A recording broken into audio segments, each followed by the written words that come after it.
Hi guys, I noticed that there's no review, or there was one, but it's a paperback. There's actually no review of this particular Bible yet. This one is an English Standard Version, Catholic edition. And what's amazing is that it is really an ESV, a Catholic edition of the ESV. Yeah. So the story goes that Crossway licensed Asian Trading Company, which is an Indian publisher, and particularly the Indian Catholic Indian bishops, to make some slight changes in the ESV 2016 text to produce an ESV Catholic edition. And there's this other video on YouTube that I can include the link in the description box, detailing not in all detail, but giving some significant examples of the differences or the slight changes that the Indian Catholic bishops made to the ESV 2016 to produce this. And in my opinion, it actually made the ESV 2016 text more accurate. So without further ado, let's get into this. So this one is the ESV-CE, published by the Augustine Institute, which is a US-based publishing company. They also have an educational institution, as a seminary or Bible school type, where people can study theology, Bible, etc. So this one is the blue gold tree hardcover. The ESV-CE by the Augustine Institute comes in different cover options, such as mahogany, bonded leather, black bonded leather, blue and red bonded leather options. They also have paperback editions of this in different designs. So this one is the hardback, and the size of this, the measurement is basically a 6x9. So yeah, 6x9 footprint. And as you can see, the amazing thing about this is it's really thin. And remember, Catholic Bibles are supposedly thicker because they have 7 extra books. Well, compared to the Protestant canon, instead of 66 books, the Catholic Bible has 73 books, which includes the 7 Deuterocanonical books in the Old Testament. So let's look at the spine. And this actually has a lovely spine, if you look at it this way. So it says Holy Bible, ESV Catholic Edition, English Standard Version, Catholic Edition, and the publisher Augustine Institute. So oops, let me just fix the corners there. So looking at the design, this includes a really nice golden tree design on the front cover, and on the back it's blank. So there. And this includes nice double satin ribbon markers. I think this is I don't know, 5mm. Yeah, these are nice. And they are, double-sided satin. There's a blue and a gold one. So let's open it up.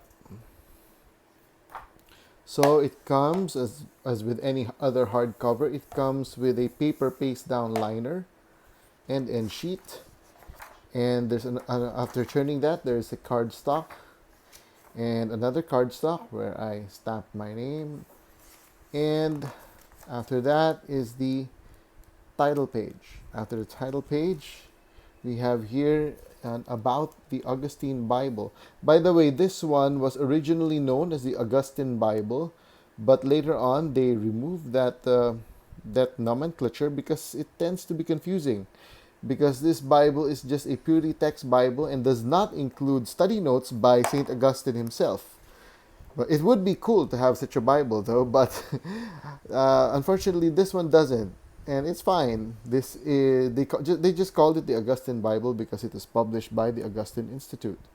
So here's the title page: Holy Bible, English Standard Version, containing the Old and New Testaments, the Augustine Bible. So it still says here that this is the Augustine Bible, although they really don't advertise it that much anymore. Catholic edition with Deuterocanonical books. So these are the 7 extra books that are included in the Catholic Old Testament. The reason why they are there is because they are included in the Septuagint, which is the Greek translation of the Old Testament. So let's go. This is the copyright page. Check it out. So as you notice, as with all Catholic Bibles, this one has a nihil obstat and an imprimatur.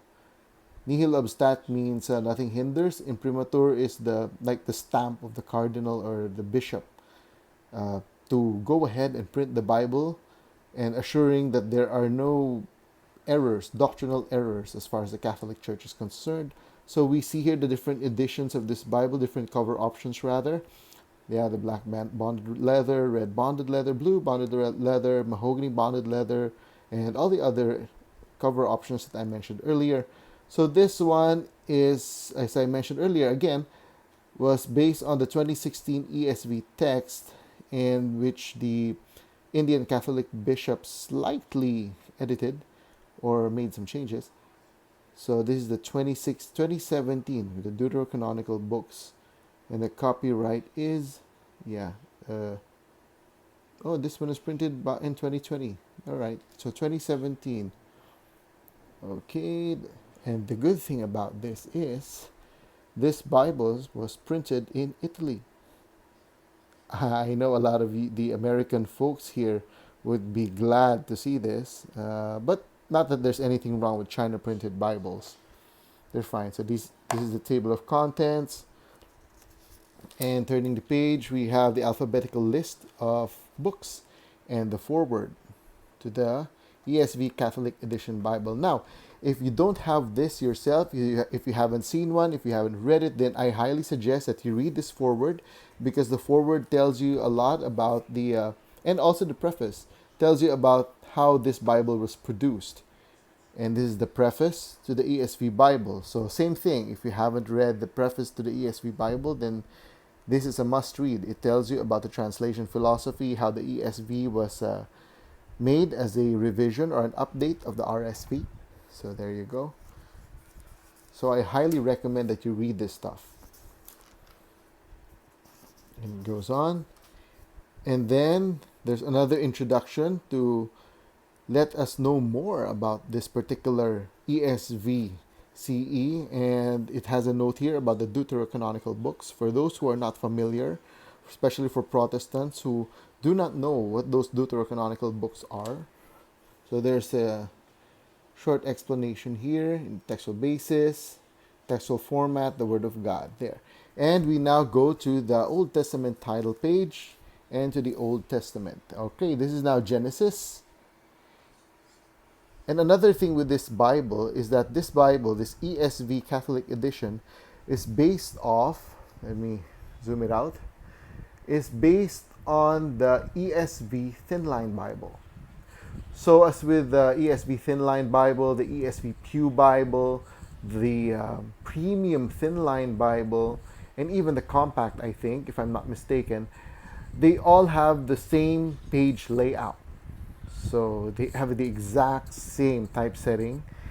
And the good thing about that is when you're reading the Bible, it aids in your memory, because it uses their photographic memory to help you remember the verses, where the passages are, where the specific text that you want to see, where they are. So if you know that, this passage is here on the upper, let's say, Numbers chapter 6, it's like on the upper left side of the page. So there, get the idea. Again, this has the same typesetting as the regular ESV Thinline Bibles. And of course, being as such, unfortunately, this does not have line matched text as well, just like those that I mentioned. So the text is not line matched, meaning if you can see the ghosting here, the text on this side is not aligned with the text on the other side of the page. There you go. And speaking of ghosting, we can see that this paper is actually thin, and it does have a bit of ghosting, but it's not that bad. It's actually very readable. And the text is slightly larger than the regular ESV Thinline, which has an 8-point font. So this one has an 8.5 point font. Let me say that again. An 8.5 point font. There you go. So it's slightly bigger than the regular ESV thin line, but it's actually very easy to read. Yeah, it's highly readable, and it's a pleasure. I like reading from it. So as I mentioned, let's turn to an example of the Deuterocanonical books. This is the book of First Maccabees. So what? Yeah, any comment on this? If you're Catholic, these are the books that you've been looking for. These are the books that are not in the Protestant canon. And for Protestants, the good thing about the book of Maccabees, First and Second Maccabees, is that it contains the history of Israel during the intertestamental period, or the period between the Old Testament and the New Testament, when Alexander the Great conquered almost the entire known world. So it is actually, although Protestants don't consider it as scripture, it is actually a good thing to read because it's highly informative, and it gives us a good background to the New Testament. So you might wonder, what happened? And unbeknownst to many Protestants, Israel actually enjoyed a certain time of independence. Yeah. So after the Persians, and after the Greeks, they actually enjoyed a period of independence. But later on, the Romans came. So yeah. So if you want to know more, then read the Maccabees, First and Second Maccabees. So here you go, Second Maccabees. And there are other books as well, other Deuterocanonical books as well, such as Sirach, Tobit, Wisdom of Solomon, and additions to the book of Esther and Daniel. So here we have the poetic section in the book of Psalms. If you want to check it out, here it is. There you go. Again, it is exactly the same. Same layout, same typesetting, same lexicon font of the regular ESV thin line Bible, but with slightly larger text. There you go. And let's go to the New Testament. So here you'll notice in the New Testament that this is a black letter text. It does not have red letters for the words of Christ. Well, some people actually like this. I myself prefer black letter text only because I know it feels better for my eyes. And yeah, by the way, the Catholic and Protestant New Testaments are exactly the same. We both have the same 27 books. So let's now go to the back. So after the book of Revelation,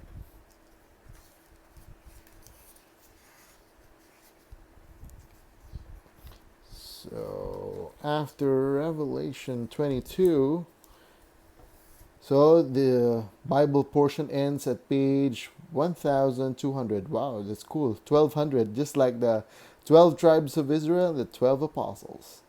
Look at that. Anyway, so after Revelation 22, we now have this table of weights and measures, just like any other ESV Bible. And here we have a few blank pages for notes. For those of you who want to write down your notes, so we have a few blank pages for that. And after that, we have the usual crossway maps on on glossy cardstock, just like any other crossway ESV Bible. It's exactly the same maps. So here you go. Jerusalem during the time of Jesus. And after the maps, we have here cardstock, one cardstock, another blank cardstock. You can still use these for notes. And we have the end sheet and the paper paste down liner. And so that's it. There you go.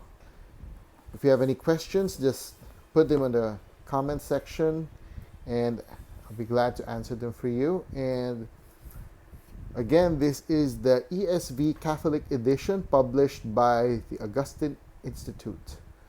All right. Thank you very much. Don't forget to hit like and the subscribe button, and also share this video to your friends. All right. God bless you. Bye.